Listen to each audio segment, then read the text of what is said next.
how when you really fully understand yourself, you can really tap into yourself and, hi Jennifer, and really strengthen your bond with yourself to make life easier and in flow.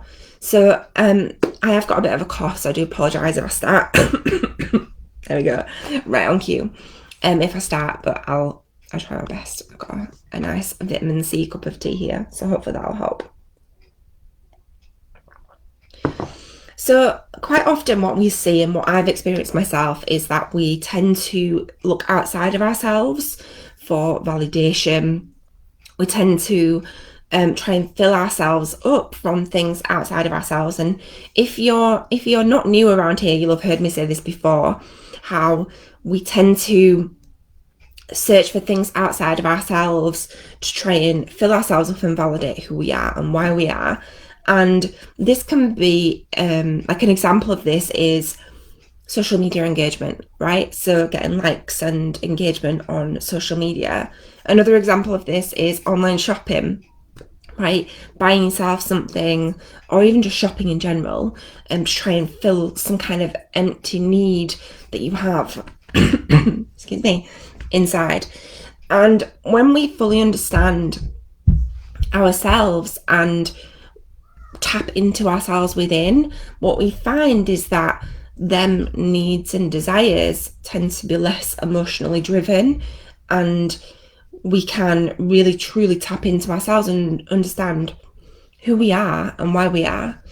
So what happens then is we tend to have these beliefs around who we are, how we are, and why we are, and our place in the world. Now, our beliefs can form our whole version of reality. So like me sat here now, it's estimated that there's around 11 million bits of information that's constantly sorry, trying not to cough, that's potentially going to become part of our awareness and what we filter into, then what we see in our reality. And based on our beliefs, that determines what we decide to pay attention to. So we have something called the reticular activating system. Okay, now this is actually a group of brain cells located at the stem of the brain. Now, this, if you imagine it like a door, because how I like to describe it is like a door at the front of your mind. So if you imagine when that door opens, that determines what you're going to pay attention to. So coming back to these beliefs, when we have certain beliefs, for example, I can't do that, that will determine what our reticular activating system allows your brain to filter in, which then creates your version of reality. So let's say, for example, you have a limiting belief of I can't do this. What happens is your brain is going to notice all of the things in your reality that back up that belief of I can't do this, right? This is just an example. So, so what happens then is your version of reality is going to be projecting that you can't do that, right? Whatever that is. It could be generic, that you generally don't believe that you can do things easily. And this was definitely one of my beliefs. So our beliefs begin to become formed within our imprint period between the ages of 0 to 7, and potentially even earlier. Now, part of the training that I deliver in Timeline Therapy, we talk about how and where beliefs have come from, and we ask, was it in the womb or before? And sometimes the subconscious can throw up metaphors. It potentially could be before. We've worked on things where people have said it was a past life. So who knows, right? I'm not saying that this is true or not. It could just be a metaphor from the subconscious mind. But one thing I do know is that within the imprint period, hi Christine, and between the ages of 0 to 7, we're like sponges, right? And we're soaking up all of the information that's going on around us, everything. So everything our caregivers are saying to us, everything our parents are saying to us, we're watching our parents' behaviors, we're paying attention to their beliefs, we're really soaking up everything from everyone around us and forming our beliefs and our personalities. So when I gave you the example of a limited belief that I had, I'm not good enough, right? I had a limited belief that I didn't feel good enough to do stuff, and it tainted my previous business. I closed it down because I didn't believe I was capable of growing it to the plans that I had, and it sabotaged my relationships. I sabotaged myself. I was really judgmental towards myself because of this belief of I'm not good enough, right? And this happened within my imprint period. It started to become within my imprint period. And it's not necessarily any big traumatic events or anything like that. Sometimes limiting beliefs can be strengthened from traumatic experiences in life and significant emotional events in life, but often they're not. It's literally just simple things like this. So the first time I ever remember not feeling good enough was when I was about 6 and my sister was shouting at me because she told me I was crap at singing. So I laugh about it now, but at the time it was really upsetting. And it was the first time I ever recall ever not feeling good enough, right? So this was like the first time I ever remember it. I may have felt it before that, but consciously that's the first time I can remember it. The next time I felt not good enough, I was playing in the playground at school and nobody wanted to play with me. And it left me feeling not good enough. I'm not good enough to have friends. I'm not good enough to be able to do this. The next time I remember not feeling good enough was I'm a dancer. So I'm actually a trained dance teacher and I'm a trained dancer. And I used to do dancing classes every single week. And I was offered a solo part and it never happened. It never came off. I was offered the solo part. I was told I could have it. And then it never happened. And that left me feeling not good enough. The next time, another time at school, I struggled to be able to tell the time at school and to learn how to tell the time. So I was kept back and I was put in extra classes. So as you can see, like none of these things are major traumatic experiences, right? And they're just simple things that have no real reflection on the other person in the event and their standpoint. Like my sister was just a child as well, so it wasn't like she was being vindictive or nasty. It was just the situation that happened. The dancing thing, so when I finished dancing, in fact when I was about 15, I realized that my mum couldn't even afford to send me to the dancing classes, let alone send me to private classes to get a solo. So all of these things that happened in my life built up this belief of I can't do that, or I'm not good enough to do that, right? And so what happens then is my subconscious belief is I can't do that, I'm not good enough to do that, I'm not enough to do that, whatever. And what happens is remember I said that there's estimated 11 million bits of information that can potentially be within our awareness. Our subconscious is filtering that information through based on our beliefs. So if our belief in the example that I'm using is I can't do that, or I'm not good enough to do that, the information that's being filtered through is backing up that belief, and then I'm projecting that out into the world, which creates my version of reality, right? So when we understand this, right, this concept and how our minds work and why our minds work the way that we work, we can truly understand, like, firstly, why am I behaving the way that I behave? And secondly, how to, I said as well, like we try and fill ourselves up with all of these things outside of ourselves externally to try and fill this need, this emptiness, this something in ourselves. When actually what we need to do is we need to clear the slate of all these limiting beliefs, all these BS stories we're telling ourselves, to kind of clear that out and clean that up so that we can then truly tap into ourselves and truly understand ourselves, so that we can then have a look at these external things that are influencing us and decide whether or not these are things that you want to influence you, that can be helpful and inspirational, or whether it's something that you can actually just discard and is not relevant to you, right? So an example, when I told you about online shopping, right? A lot of people online shop emotionally, right? I feel a bit down, I'll buy myself something to make myself feel better. It's trying to fill this need up. Now, when we understand that we act in certain ways, and that one is just an example, we can then ask ourselves better questions and understand why that happens, and if it is something that you do want to take action on, or if it's something that you can acknowledge and kind of change the way you think about it and change the way that you look at it. Because the goal necessarily isn't to stop you buying the item, it's to understand why you are doing it and if it is a benefit or if it's causing a problem, right? Because it could become obsessive as well, which obviously then becomes a problem. So what do we do about this? Like, what do we do about this if there's some situation where we're trying to fill ourselves up from outside ourselves? And an example that I gave earlier as well was social media posts, right? Social media posts, if we're getting engagement or not, if people are liking our posts, and how we then create this warped, distorted perception that by having engagement, it means that we mean something, or by buying the item, it means that we mean something.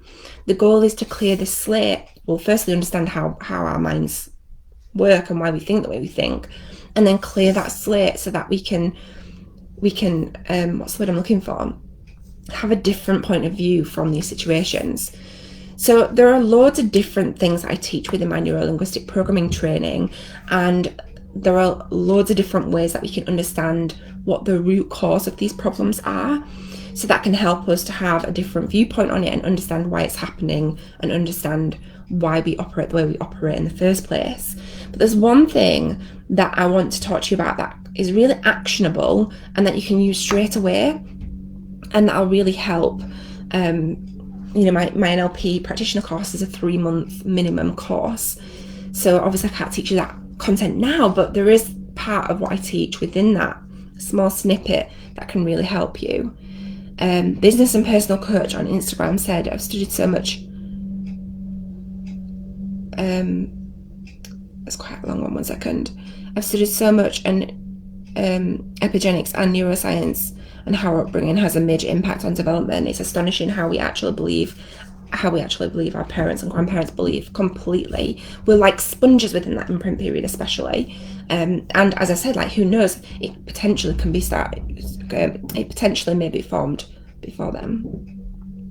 Used to love dancing competitions, hated losing this. I can relate to you. Amazing. And this is why CBT and NLP are great therapies to challenge our beliefs. Meditation is also a great way to clear your mind and focus. Yes, definitely. It's your perceptions on how you need to think and feel that need to change. Yes. And it's understanding, firstly, what you're filtering through into your mind to create them perceptions in the first place. So when you understand what your limited beliefs are and what the beliefs are that you have, you can then start to reframe them and change the way that you think about them. There are so many different ways that I teach you how to do this within my neuro-linguistic programming course, but there's one way that I'm going to talk to you about now, which you can literally action straight away, and it's called the Ho'oponopono, and it's the act of releasing energy that you hold around something and releasing your judgment and the judgment you have and your thoughts that you have towards it. So when you understand what the limiting beliefs you have are, you can bullet point them. So let's say, for example, there's something that you're doing, a behavior that you're currently acting out that you're not happy with, or there's something that you're working towards and you're not able to achieve it. What I suggest you do is get a piece of paper and a pen and just bullet point all of the stories or all of the things that you're saying to yourself about why you cannot do it or why you cannot have it. Or if it's a need that you're trying to fill, let's say, for example, excessive online shopping, or negative emotions when you see that you don't have engagement on social media, for example. Bullet point, bullet point all of the reasons why you think that feeling is happening, or that thing is happening, or that action is happening, and all of the things that you're telling yourself about why it happens or why it has to happen. Then what you're going to do is you're going to go through each of these statements, and you're going to use this, it's called the Ho'oponopono technique, and it comes from Hawaii, right? So it derives from Hawaii. I teach it as part of our neuro-linguistic programming practitioner course because it's super powerful, and it's a really great way. I've used it previously, and I use it with my clients as well, around negative thoughts. So you can use it if you find yourself thinking negative thoughts, if you find your negative thoughts are spiraling, and you see something that creates a negative emotion that leaves you feeling bad or sad or doubting or any fear. If there's something that you wanted to heal around yourself, whether it's emotional or physical. And also, if you're wanting to release any energetic ties towards other people, you can also use this for limiting beliefs or any kind of statements or stories that you're telling yourself that are not supporting you. So you're going to literally bullet point all of the things that you're currently saying to yourself about why that's happening, or about why you cannot do something. And you're going to go through each of these ones and say, acknowledge them, read them, acknowledge them, and just say simply, I see you, I forgive you, I love you. And you can add in, I release you. And just imagine, and what you may find is, I know even when I'm not doing this technique properly and I'm just reading it to teach it, I feel this energetic release. And what you'll find is you'll feel this energetic release as you go through it. You may find that you do not. You may find that as you're going through it, you kind of don't really feel anything, and that's fine.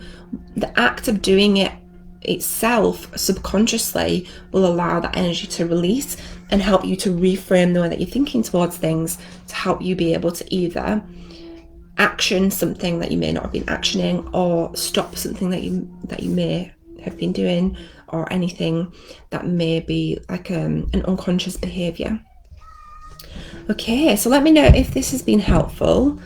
It can be really uncomfortable at first, because what you'll find, the act of just doing this will help you to strengthen that bond with yourself, to really tap into yourself. And when you understand why you think the way you think and what you're thinking, and then release them things that you're thinking that are not serving you, it will help you to release the energy that you're holding on around that. And it will really help you to kind of tap into yourself. Now, as you go through the process and as you work on yourself, you may find that your mind will quieten, and it can be quite uncomfortable to begin with, because we're always so used to things being so noisy and being so busy, and there's always something going on, and it can be sometimes quite uncomfortable when it quietens. But what happens when it quietens is you're able to then strengthen that connection with yourself and with your higher self, in order to be able to live a life that's truly on purpose and truly you, and not outside influences. EFT is great for this as well. Yes, it definitely is. EFT is also one of the things that we train and certify within our Yes I Can method training. Hi Jennifer. Okay, ladies, let me know if this was helpful. I hope it was. It's been one of my go-to techniques for some time now. And just having the understanding of, the beliefs that we have, where they come from, how, a lot of people misunderstand beliefs and think that they may be created from traumatic experiences, and that's just not the case. In the example that I gave you today, it was something really simple that happened in my life that created limiting beliefs that caused me to self-sabotage business success, and more relationships and everything. Okay, brilliant. Have an amazing week. And if you're on Facebook with me, in the description there is a link to my free training, Change Your Mind, Change Your Life. If you're on Instagram with me, just pop me a message and I'll pop you the link over. The free training, Change Your Mind, Change Your Life, takes you through some more NLP training, a bit more about how your mind works, and I dive into that in a much more depth. Jennifer says, is this staying up so I can rewatch? I'm sorry, I missed you. Can we all rewatch? Yes, you can. So if you wanted to watch the replay, if you're on Instagram with me, it'll be linked straight away to Instagram TV. If you're on Facebook with me, if you just go to the Facebook page, Rebecca Lockwood, onto the page, just go to the lives, and it'll give you the option to watch it in full.